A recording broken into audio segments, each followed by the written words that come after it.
little history on the thing. I know a lot of it about the building, but you'd be surprised, you know, when you start looking things up, how much more you find. And my biggest thing was the dates. So I had to go online to find some dates of different people and different things that happened. So you always just stick with me. If I get mixed up, don't worry about it. You know, we'll carry on from there. Okay, anyway, y'all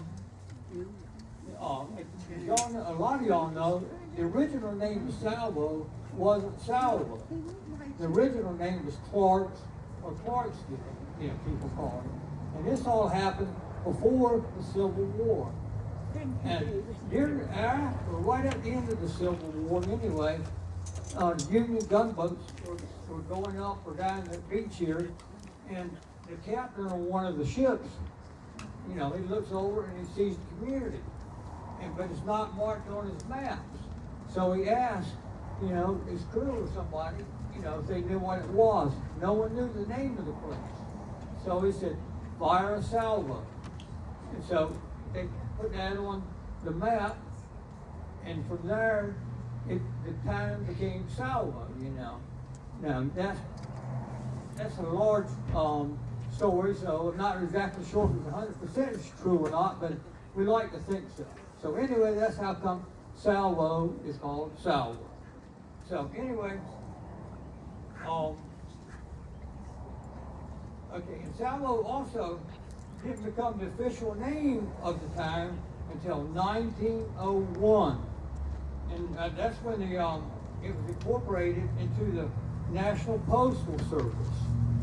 But before the building was built, the people in Salvo, in order to get their mail, they had to go to Rodanthe, you know, to do postal business. You know, if they had packages or letters or whatever, the mail had to go to Rodanthe to be mailed. And a lot of that happened or got taken up there, and the mail was brought down by my great-grandfather, William Wellington Hooker. He used to go up there every day to get the mail. Sometimes he'd walk, I guess, sometimes he'd ride a horse or whatever he had, you know. He'd get the mail and he'd bring it back down to Salvo, and he would deliver it to people. And like I said, that was 1901 when all this took place. Yeah, hold on, I got to follow my notes here. Okay, yeah. Going on fast. Okay. And also, in order to get a post office, back in those days, the olden days, we'll say, it was very easy to do. Because what they would do is if wherever they wanted a post office, the community was at, if they didn't have anything, someone, mainly a merchant or somebody like that, someone had a store, somebody who was important in the neighborhood, so to speak. They would get a hold of the postal service and say, hey, we want a post office here. And so they would, the postal service would, ask a few questions, about how many people you're going to be serving, and where's the nearest post office. So that happened here, and this part I can't find out. I can't find out who called. But anyway, the first postmaster in Salvo was a blind Methodist minister, Kenneth Pugh. And wherever Joe's at. Anyway, he's buried down on Joe's property. Yeah. But anyway, he was the first postmaster, and that took place in, let me see. Oh, okay. Yeah, it was January 26, 1901, when Kenneth Pugh was appointed postmaster here in Salvo. And he didn't have a post office, it's like a building here. He operated out from his home. He had on his porch, he had a shed, and that's where they operated the postal business from, was his shed on his porch there. And being he was blind, he needed an assistant. and his assistant was my grandmother, Mariah Hooper.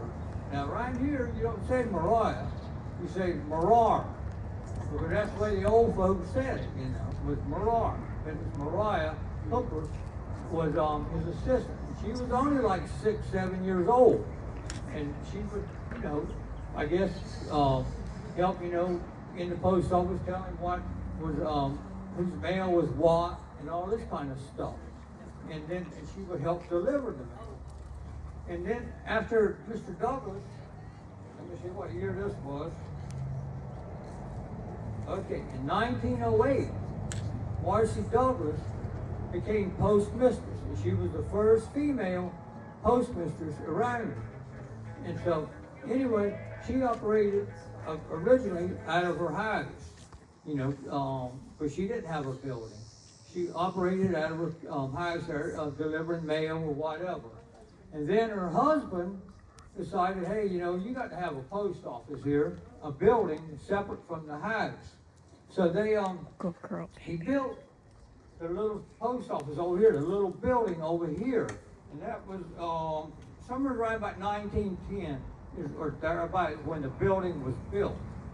Because he started it, and it took him a few years, according to what I've read. It took him a while to do that, because he fished and things of that nature to make a living.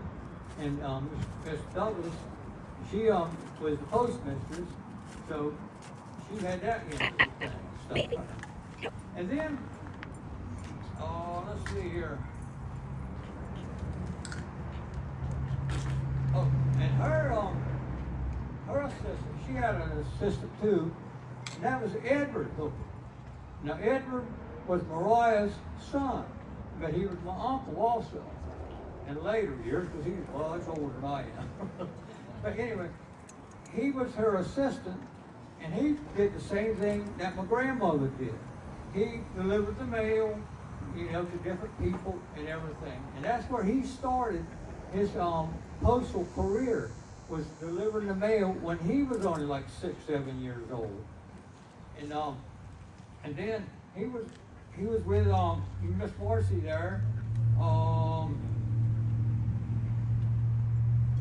Skip the page, hold on. Okay. And then Miss Marcy, she got sick and she retired. She had to retire. And when she retired, Miss Melvina, but right here it's Melvini, and that Jean's mother, she became the postmistress. And that was in 1947. She became postmistress.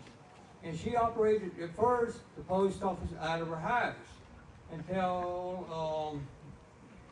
1953. In 1953, Miss Melvini, she bought the post office building. She bought it from Miss Marcy for $100. And Wait a minute, 500. Nope, 500. No, hold a minute. I'll show you where the 500 comes in a minute. Okay, well anyway, from what I found online, it was 100 that she bought it for. She bought it from Miss Marcy for 100, maybe in 5. I'm just going to what I find online. Yeah, I'm not disputing it, but anyway, she bought the thing, and some of the community members, they helped, and they pulled it down the road from Miss Marcy's, which was all down there, just about across the road from where Joe's place is at, down to the sides of the neighborhood. They took it down there on skids, and they fixed it up. And Miss Melvini, she was in the post office until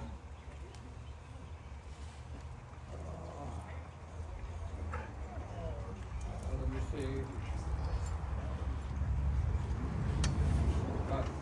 Okay. She retired on January 28, 1977. And when she retired, let me back up here a little bit. When Miss Melvini had it, Edward was the one who trained her, because he had been working with Miss Marcy, and he helped train Miss Melvini to run the post office there. And then when she retired, Edward took over. He was the postman. And I forgot what the date was when Edward retired. But anyway, in 1992, October 1992, we had an arson. Person set the post office on fire and the fishing hole at the same time in the early morning. And the post office was about, I guess, about 40% burned, you know, and we had to rebuild that thing. And it was in the process of being put on the historic register, or historic register at that time. The forms and applications and everything had been turned in, but hadn't been approved as of the time the fire was. So it had a heck of a time. We got it built back up, and to take the National Register of Historic Places, they still agreed, you know, that there was enough of the original building there to be able to put it on a historic register. And also we tried to get the thing opened up. There was a lot of campaigning going on, people signing petitions and everything, but they still refused to open the post office. And at that time, the building was closed and it sat vacant for a right good while. And the post office here in Salvo was moved up the road into there temporarily, and then they were all combined right there where it's at now, up the road here, between here and Waves is where the post office is at. They, I forgot what I was getting ready to say, so you have to keep me there when you get old like I am, you can't remember things. But anyway, Edward, he got sick right after, or right before Hurricane Irene in 1911, or 2011, excuse me. In 2011, he got sick, and he had to go. He was into the nursing home up there in Nags Head, and then when Irene came, Hurricane Irene came, William, his brother, he was up there. He went up there too, also, and he stayed with Edward because the house that they lived in was in such bad shape that they demolished it. But it was Edward's wishes. When I went and talked to him, he wanted the post office to be moved and given to the community. So actually, no one, I guess you would say the community itself is the one who owns the building. There's no one owner of the building anymore. So anyway, we got it moved up here, done a little work, and it sat there for a number of years until Alex came along. And Alex, he done a lot of work on that thing. And I'm going to give you a quote that Alex made on the last page. Oh yeah. Alex has been interviewed a number of times about different things, especially about the post office. And the quote that Alex gave was, well, he's still on one.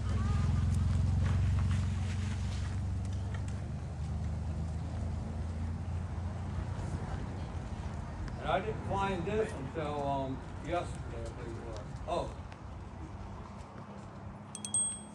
Alex said that fixing up the old post office is just another way of giving back to the community. And that's what he's done. He's given back his time and his effort, and I'm sure he spent some money on this thing too, is on that post office. But anyway, Alex, we thank you for being here in our community and for helping fix that post office up. You know.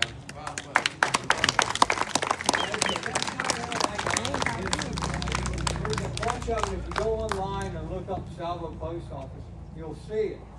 And there's, I mean, my land, there must be a stack of pages that thick, you know, of stuff about it, just about this post office, the postal service around it. And I said, well, I can't read that much, you know, it'll take me 2 days. So anyway, thank you very kindly. Thank you, Jimmy.